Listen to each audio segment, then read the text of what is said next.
नमस्कार साथियों। उत्तर प्रदेश की राजनीति में जोड़ तोड़ की राजनीति लगातार जारी है। अभी आपको नए नए गठबंधन देखने के लिए मिल सकते हैं। वहीं मैं आपको एक ऑथेंटिक जानकारी देने जा रहा हूं। समाजवादी पार्टी और बहुजन समाज पार्टी को एक कराने में कांग्रेस का एक बहुत बड़ा हाथ है। कांग्रेस ने यह डील पक्की कर दी है कि समाजवादी पार्टी और बहुजन समाज पार्टी और कांग्रेस और अन्य छोटे दल जैसे आजाद समाज पार्टी और एआईएमआईएम को साथ लेकर के इंडिया अलायंस उत्तर प्रदेश के अंदर एक बड़े परिवार के रूप में उभरता हुआ दिखाई देगा।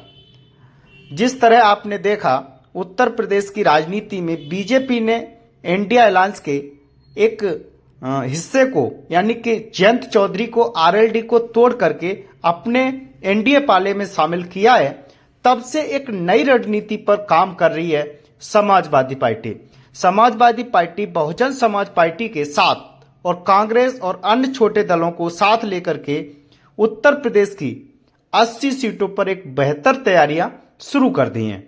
माना जा रहा है कि समाजवादी पार्टी और बहुजन समाज पार्टी कांग्रेस के साथ मिलकर के चुनाव लड़ती हैं तो उत्तर प्रदेश के अंदर 50 से 60 सीटों पर जीत हासिल कर सकती है।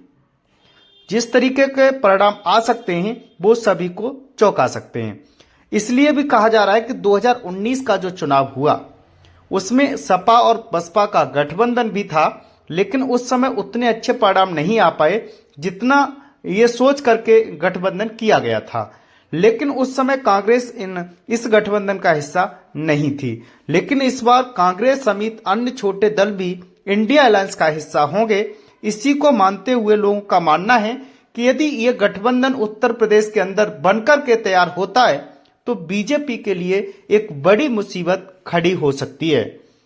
सबसे बड़ी बात यह है कि उत्तर प्रदेश भारत का एक सबसे बड़ा राज्य है जिसमें सबसे ज्यादा जनसंख्या है और यहीं पर भारत की सबसे ज्यादा लोकसभा सीटें हैं। उत्तर प्रदेश के अंदर लोकसभा सीटों की संख्या 80 है और यहीं से दिल्ली का रास्ता बन करके तैयार होता है।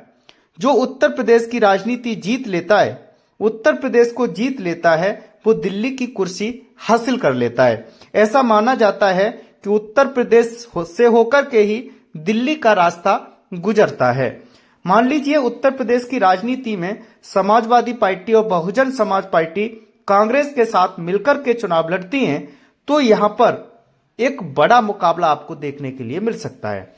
ऐसा माना जा रहा है कि 2024 की लड़ाई सबसे ज्यादा कड़ी जो मुकाबला होगा वो उत्तर प्रदेश में ही होने जा रहा है। उत्तर प्रदेश में एक बड़े मुकाबले की होने की संभावना है, लेकिन ये देखना यह है कि बसपा और सपा और कांग्रेस एक साथ आते हैं तो ये मुकाबला बहुत दिलचस्प हो जाएगा। और ये भी देखना लोगों का मानना यह है कि ये जो रणनीति बनकर के तैयार हो गई है इसमें कांग्रेस ने डील पक्की कर दी है।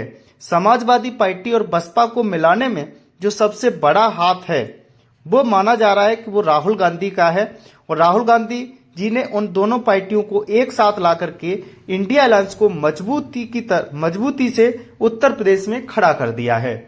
अब ये देखना होगा कि बीजेपी और एनडीए और इंडिया का जो मुकाबला 2024 में होगा उसमें कौन जीतेगा। जो उत्तर प्रदेश जीतेगा वही दिल्ली जीतेगा, ये कंफर्म माना जा रहा है। 2024 की लड़ाई का जो मुकाबला उत्तर प्रदेश में ही होगा। और सबसे बड़ी बात कही जाए कि जो छोटी पार्टियां हैं, चाहे वो आजाद समाज पार्टी हो, महान दल हो या फिर एआईएमआईएम जैसी पार्टियां हैं, सभी को साथ लेकर के एक बड़ा गठबंधन की तैयारियां चल रही हैं। क्योंकि एनडीए बीजेपी कहा जाए जिसने बिहार में इंडिया को एक बड़ा झटका दिया, नीतीश कुमार को अपने पाले में लेने के बाद उत्तर प्रदेश में जयंत चौधरी को भी अपने पाले में खींच लिया है, जिससे कि सभी पार्टियों को ये पता चल गया है कि एनडीए एक बड़ा हिस्सा यानी बड़ी पार्टी है, उसके बावजूद भी बड़ा गठबंधन बनाने की कोशिश कर रही है। तो इंडिया भी इस बात से बिल्कुल भी इनकार नहीं करेगा कि उसे सभी पार्टियों को साथ लेकर के ही चुनाव लड़ना होगा।